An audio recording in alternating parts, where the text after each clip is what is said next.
Please welcome Steve Mizel and Courtney Mizel for the presentation of the Defender of Israel Award. Each year, we honor individuals whose service to the Jewish people and the state of Israel has gone above and beyond. Tonight, you will hear from three of these heroes. When Hamas attacked Israel on October 7th, it was not just the Israeli army that responded. Untold numbers of civilians from all over the country rushed to provide whatever help they could. On that terrible morning, Elhanan Meir Kalmanskin left his home in Otniel in the southern Judean hills and went immediately to the Gaza border, to Kibbutz Be'eri. Ethanon was the head of security for Otniel, an IDF reserves captain and a veteran of Israel's security services. He brought with him his expertise, his courage, and his equally courageous brother Menachem and nephew Ital. Together, the team Ethanon spent 14 hours in Be'eri on October 7th. They were going house to house to rescue Israeli families. They saved over 100 people while heavy fighting went on around them. The Battle of Be'eri continued for almost 2 full days. On the second day, while working to root out any remaining terrorists, Team Elhanan entered a house and were ambushed. Ethanon was shot, dying in his brother's arms. Ethanon's devotion to the people of Israel knew no bounds. His courage and dedication inscribed us and called all of us to our highest duty. We are honored to have Elhanan's brother, Menachem, with us here tonight to accept the Defender of Israel's Award in Elhanan's name.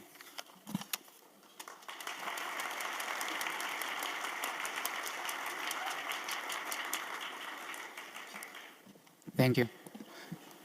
Good evening. On October 7th, when my brother called me and my nephew Itiel to go with him to the south, I asked him what his goal was.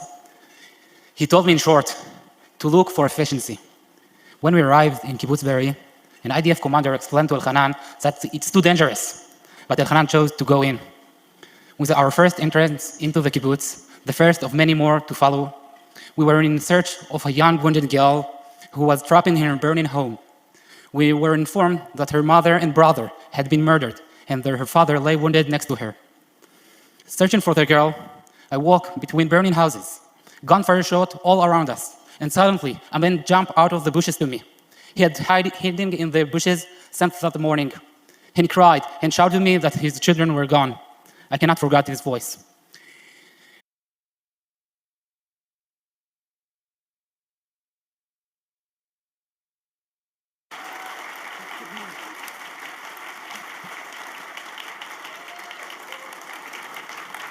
We proudly present this Defender of Israel Award to Menachem Kalmanskin in blessed memory of his brother Elhanan Meir Kalmanskin, in recognition for his courageous efforts to save lives under terrorist fire in the Battle of Be'eri, October 7th and 8th, 2023. Thank you.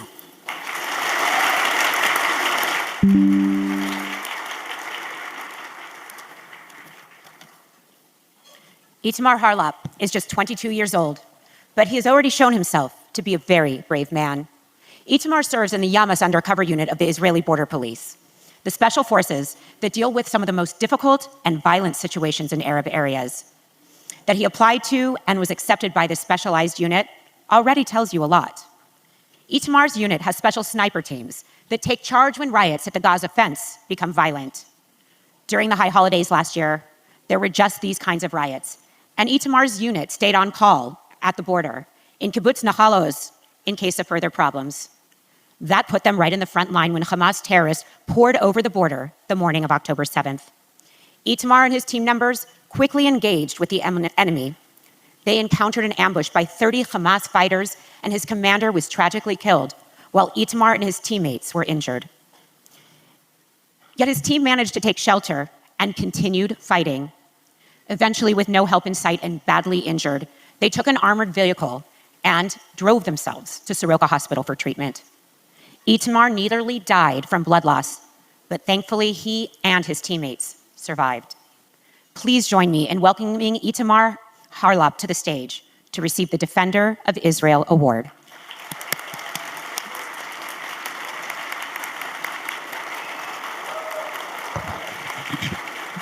Thank you. Thank you very much. I'm honored to be here. I'm honored to stand here today.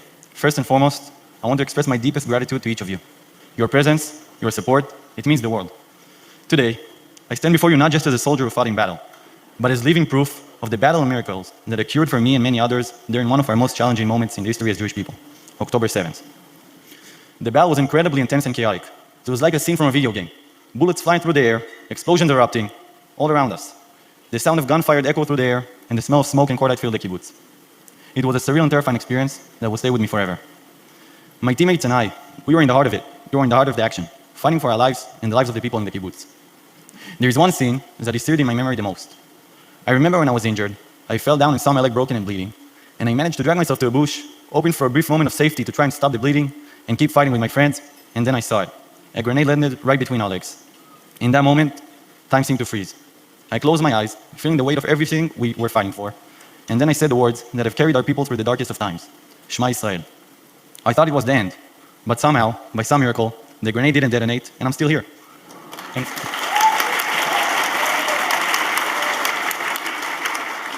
So I'm still here, and for that, I'm beyond grateful.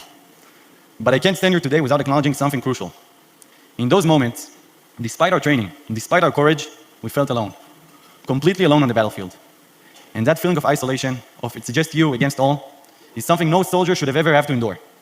We fought with everything we had, but it was clear. We cannot be expected to fight alone, to face such overwhelming odds without the assurance that our support is right there with us. We cannot afford to leave our soldiers feeling abandoned on the battlefield. Not again. We must unwaveringly support one another. So I stand here today, alive, thanks to Hashem and the help of those who fought beside me. One of them, who I want to mention today, was my commander and good friend, Yaakov Karseninsky Zal, who led me and my teammates to the fight with a fearless look. And the only thing on his mind was saving the lives of others, before his own. Truly worthy to be called the Defender of Israel. All we, the soldiers, fought on October 7th, and are fighting until to this day, have in mind, is the understanding that we are fighting for the citizens, for the innocent children who will be slaughtered if we don't stand there against terror. We stand there as the shield. There are many that pay with their lives, and many others that pay with their bodies and minds. So let this be a reminder. Let this be a call for action. We must never allow our soldiers, our shield, to feel alone in their darkest hours. We owe it to each other. We owe it to those we've lost, to the hostages, and to all the values we hold dear. Together, we are unstoppable. Together, we will ensure that no one is ever left behind again. Not again. I am very grateful to the Republican Jewish Coalition for its hard work, and to my friend Stephen M. Mizel and the Stephen M. Mizel Foundation for giving me this award. Thank you for everyone.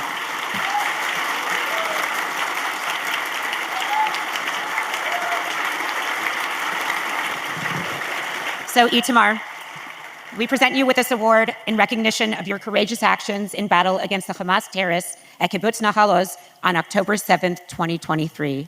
Thank you.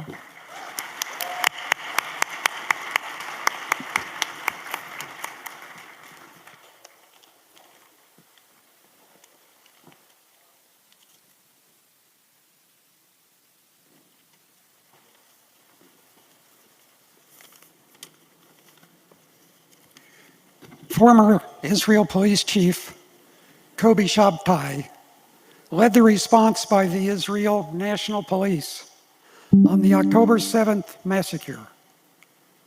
Israel police officers fought the Hamas terrorists in face-to-face battles, protecting civilians and saving many lives along the Gaza envelope. Chief Shabtai has had an illustrious career in the Israel National Police and the Israel Border Guard.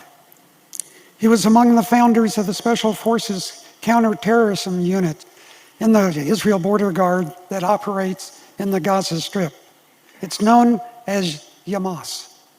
These are highly trained units that conduct high-risk missions in Palestinian areas, sometimes disguised as Arabs.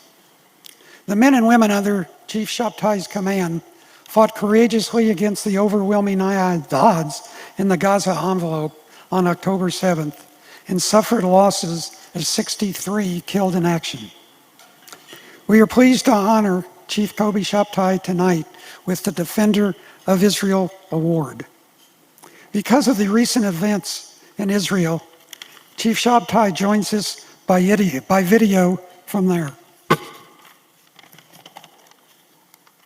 Honored guests, member of the Republican Jewish Coalition, I'm truly honored to receive this award from such an important organization. It is a privilege to be recognized by a group that has always supported Jewish community and fought for the values we all share. During my time as a chief inspector of the Israel police, my main goal was to protect our people, whether it is in Israel or anywhere else in the world. Keeping Jews safe has always been my top priority. Now that I have retired, I remain dedicated to this mission. We know that fight to protect Jewish lives and values is not over. As we all know, in October 7, Israel faced a terrible attack that took many innocent lives. This attack was a painful reminder of constant threats we face. In response, Israel has taken firm action to eliminate those who seek to harm us. Our resolve is strong, and we will do whatever it takes to protect our people and our homeland. Sadly, anti-Semitism is growing around the world. From violent attacks to hiding from of faith, Jews face many that hate. We must be strong, wakeful, and determined to fight this. In my work in my Israel police, I saw the damage caused by the hate, but I also saw the power of our community when we stand together. We must continue to fight anti-Semitism in every way we can, so the future generation can live without fear and be proud of their Jewish identity. One thing that gives us strength is our deep connection to Israel. Israel is not just our homeland, it is a symbol of our shared history, hopes, and dreams.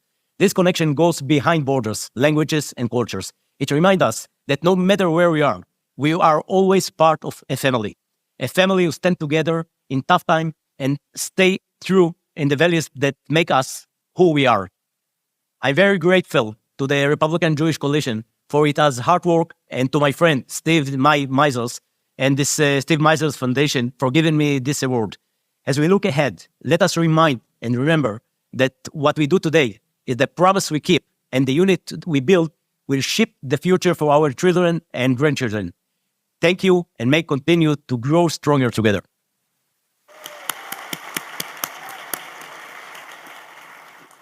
I will be in Israel next week, and I will present this to Chief Shabtai for his brave and valiant work. Let us thank the three heroes of Israel who've been here and talked to us tonight. Thank you.